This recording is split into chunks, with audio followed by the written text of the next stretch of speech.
Hola amigos, bienvenidos a US Comics. Aquí les traigo Action Comics número 1096, con guión de Mark Waid y arte de Skylar Patridge. Aquí está la lista de reproducción del evento, espero que les guste. La historia empieza en Smallville, muchos años atrás.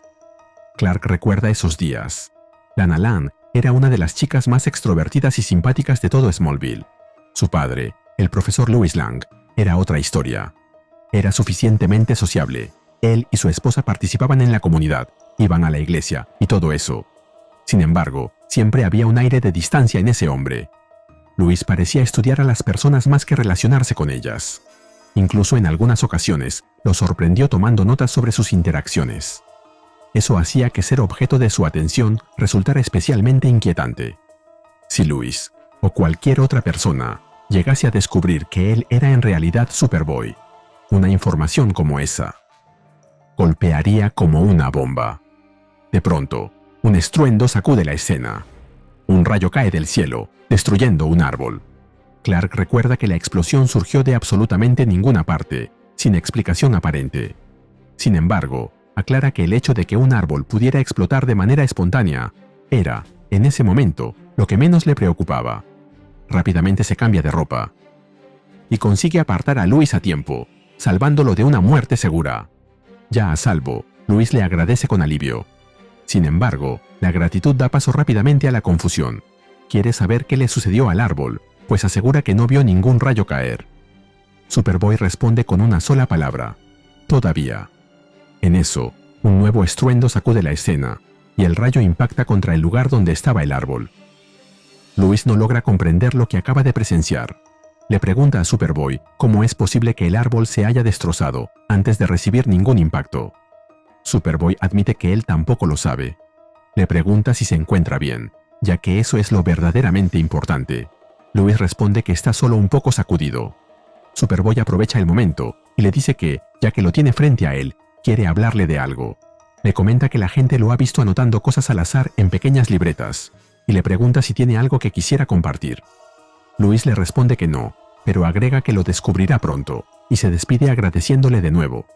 Sobre eso, Clark recuerda que la lluvia no le provocó escalofríos, pero las palabras de Luis sí. ¿Qué quiso decir con aquello?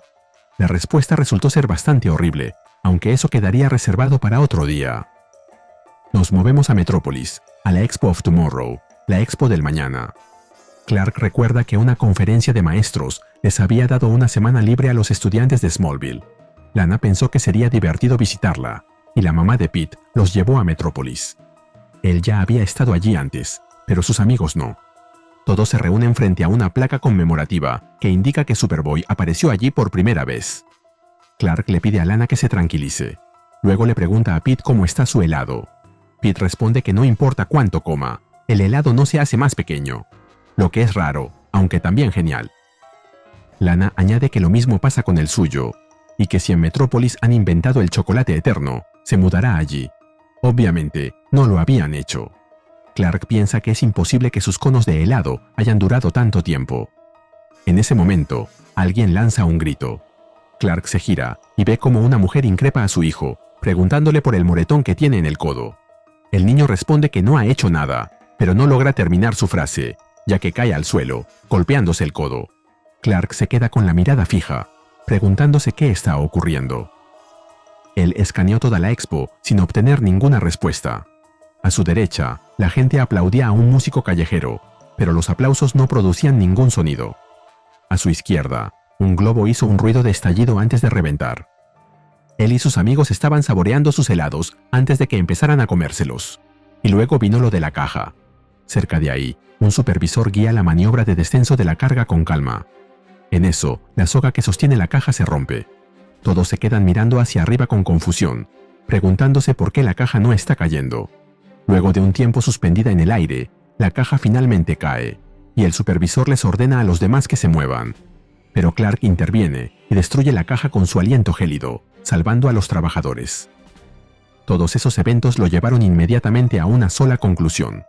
Se preguntó si se trataba de algún nuevo superpoder, aunque la respuesta era que no. En ese momento, se escucha una serie de aplausos. Los aplausos que habían estado ausentes antes. Comprende que no se trata de él, sino de algo más grande. como si una fuerza exterior estuviera desconectando la causa de su efecto. De pronto, se ve a sí mismo vestido como Superboy. Mientras Superboy alza vuelo, Lana le pregunta a dónde cree que deberían ir después. Al no recibir respuesta, se da cuenta de que lo han perdido. Mientras tanto, Superboy, flotando en el aire, comenta con alivio que nadie lo estaba mirando directamente en ese momento y que no ve a nadie reaccionando ante lo sucedido. Debe calmarse, respirar profundo y analizar la situación con lógica. Primer punto. De repente, y sin mover un solo músculo, está vestido con su traje. Segundo punto. La causa y el efecto están desconectados, lo que podría significar que la razón por la que cambió de ropa todavía no ha sucedido. Si eso es correcto, Superboy está a punto de ser necesitado, y con urgencia. Sin embargo, una pregunta queda suspendida en su mente mientras observa la ciudad desde lo alto. No sabe a dónde dirigirse. Sin perder otro segundo, Superboy comienza a volar a través de los edificios. Empieza salvando a unos niños atrapados en un incendio. Recuerda que, como el fenómeno parecía estar ocurriendo en sus alrededores, Metrópolis era la opción más lógica. Sin embargo, Metrópolis no era Smallville. A donde quiera que mirara, había personas que necesitaban ayuda. Como la mujer que estaba siendo asaltada. Como la niña que fue reportada como desaparecida. Luego lo vemos capturando a unos ladrones de banco que huyen en su camioneta. Sobre eso, Clark recuerda: personas en peligro, personas en problemas, en todas partes. Un constante bombardeo de accidentes, matones, robos. Y sin importar qué tan rápido pudiera volar, seguía sin poder estar en todos lados a la vez. Había tanto ocurriendo que me era imposible saber si todo estaba sucediendo en el orden correcto. Comencé a entrar en pánico. Era mi primera mirada real a lo que iba a ser mi vida como Superman, y reaccioné haciendo lo impensable. Me quedé congelado. Una ciudad me necesitaba, la gente me necesitaba, y no podía moverme. Y de todas las decisiones que podría haber tomado en ese momento, tomé la que más me avergüenza hasta el día de hoy. Me fui a casa. ¿A donde mamá y papá? Para nada. Estaba demasiado mortificado, aunque al pensar en ellos, un pequeño recuerdo cruzó mi mente. Probablemente la primera vez que me había sentido tan impotente, ¿o no lo era? Clark recuerda algo que pasó cuando era niño, algo relacionado con un pez. Y ese recuerdo lo hizo regresar a Metrópolis. Años antes de haber desarrollado la supervelocidad, mamá me encontró llorando en mi cuarto y me preguntó por qué estaba tan alterado. Confesé: para aprobar la clase de ciencias, tenía que hacer un informe detallado sobre 50 peces de mi elección.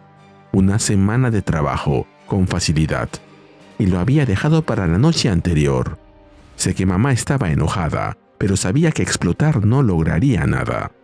Tampoco sentarse a llorar. Te ayudaré, dijo. Lo haremos, pez por pez. Olvida el panorama general o volverás a entrar en espiral. Mantente centrado en lo que tienes justo enfrente y podrás hacer cualquier cosa. Un pez a la vez. Gracias, mamá.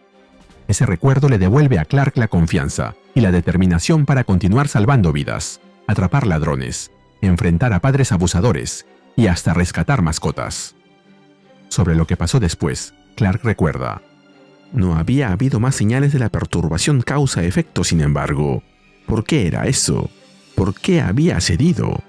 Porque parecía más intenso cuanto más me acercaba a la expo. Superboy se concentra y se dice a sí mismo que debe buscar cualquier pista, mirar con atención y además, escuchar. A su alrededor, entre la multitud reunida en la expo, se escuchan voces que se superponen.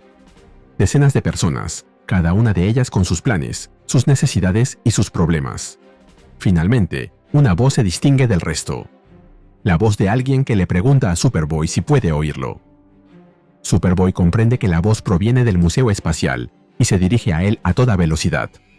Al acercarse, reacciona con sorpresa ante lo que encuentra: un paisaje desierto y congelado. Superboy se ve a sí mismo en diferentes lugares o tiempos a la vez. En retrospectiva, admite que, de haber superado su confusión inicial, se habría dado cuenta de que tenía ante sí una futura Fortress of Solitude, una futura fortaleza de la soledad. Recuerda también que las paradojas seguían ganando intensidad. El tiempo fluctuaba literalmente a su alrededor, de un momento al siguiente. En medio de esa inestabilidad, Superboy capta un fragmento de la voz que lo llamaba, apenas audible, y le indica a quien sea que hable que no se detenga, que siga hablando. Si aprecias lo que hacemos en Ryuse Comics, regálame un me gusta, suscríbete y activa la campanita. Gracias. Saludos a GSTTBODMGZ4032. Detrás de él, la voz se hace más clara. Proviene de una especie de satélite y le indica que se acerque. Superboy responde de inmediato, pidiéndole a quien lo llama que aguante, que ya está en camino. A través de imágenes superpuestas que reflejan la inestabilidad temporal, Superboy avanza con esfuerzo. Su pasado, su presente y, quizá, su futuro se intercalan uno tras otro. Como comentario, en la viñeta del medio se ve un cameo del Capitán Cometa, con quien compartió aventuras hace algunos números. Superboy cierra los ojos y se concentra. Se ordena a sí mismo que no se pierda. Desde la maqueta del satélite, la voz desconocida le pide ayuda a gritos. Superboy continúa enfocando su mente y estira la mano, consciente de que debe apuntar hacia el origen de la voz. Finalmente, logra hacerlo. Presiona un botón con una mano, mientras pregunta quién lo llama. Pero la respuesta no es la que esperaba. Un estruendo sacude la escena, acompañado de una onda que baña todo el lugar. Superboy se protege con ambos brazos, pero no es necesario, ya que al darse la vuelta, ve que delante de él están Michael Carter, Mary Bromfield y John Jones. Booster Gold, Mary Marvel y Martian Manhunter. Booster Gold, eufórico, se dirige a John y a Mary para confirmarles que Superboy lo consiguió y que por fin son libres. Superboy pregunta quién es él. Booster Gold le estrecha la mano y le responde que lo llame Booster, pero que lo haga después, porque en ese momento tienen muchísima prisa y no hay tiempo para explicaciones. Mientras corren bajo una lluvia de balas, Martian Manhunter advierte que el enemigo sigue justo detrás de ellos y que deben moverse de inmediato y alejarlo de los civiles. Superboy solicita saber a quién deben atraer y pide que alguien le explique la situación. ¿De quién están huyendo exactamente? La respuesta no tarda en llegar. Es él.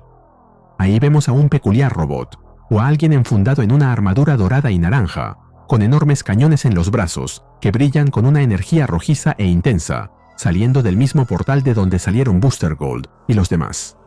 Creo que este es un personaje nuevo, pero si lo has visto antes, dímelo en los comentarios.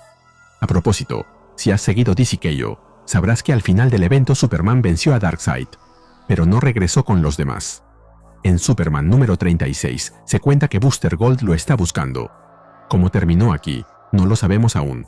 Y se nos cuenta que en el próximo número veremos Tiempo de Muerte.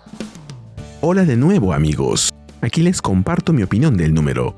La verdad, este número me gustó muchísimo, por algo bien simple. Es reconfortante ver a Clark en una de sus primeras aventuras, salvando gente, atrapando villanos, rescatando animales, haciendo de todo un poco, mientras apenas está empezando a entender el peso de lo que puede hacer. Y eso contrasta muchísimo con DCKO, porque ahí Superman es básicamente Dios. La diferencia con este Superboy, que recién comienza, es abismal, y siento que justo ahí está gran parte del encanto del número. También me gusta que el conflicto no se sienta solamente como hay un problema temporal y ya, sino como una prueba para un Clark mucho más verde, más humano, más fácil de abrumar. Y aquí es donde para mí entra lo mejor de todo, el pez. Esa historia fue alucinante. No sé, me imagino a Clark haciendo esa tarea, dejándola para el final, agobiado por 50 peces de golpe, y me da risa solo pensarlo. Pero además funciona perfecto, porque convierte un recuerdo casi cotidiano en la clave emocional del número. Lo que más me gusta es eso, que su gran empujón no viene de algo épico, sino de un consejo de su mamá, la inacabable Marta. Por algo tiene tantos memes. La aparición de Booster Gold también está bien interesante, porque en 2 páginas te cambia por completo la escala de la historia. Y encima aparece ese Iron Man dorado, rarísimo, que te deja pensando quién demonios será. Pero incluso con todo eso, el misterio del papá de Lana sigue ahí, picando por detrás. No es lo principal de la trama, pero intriga bastante, y yo también quiero saber más. Me quedé pensando en eso al final. Si este número ya mezcló tan bien lo humano, lo raro y lo épico, que nos espera cuando todo esto explote de verdad. Pero no se apresuren, recuerden, un pez a la vez. Y así llegamos al final de este video. ¿Qué te pareció este número? Dímelo en los comentarios y mandaré saludos en el siguiente video de Ryusei Comics. Nos vemos allí.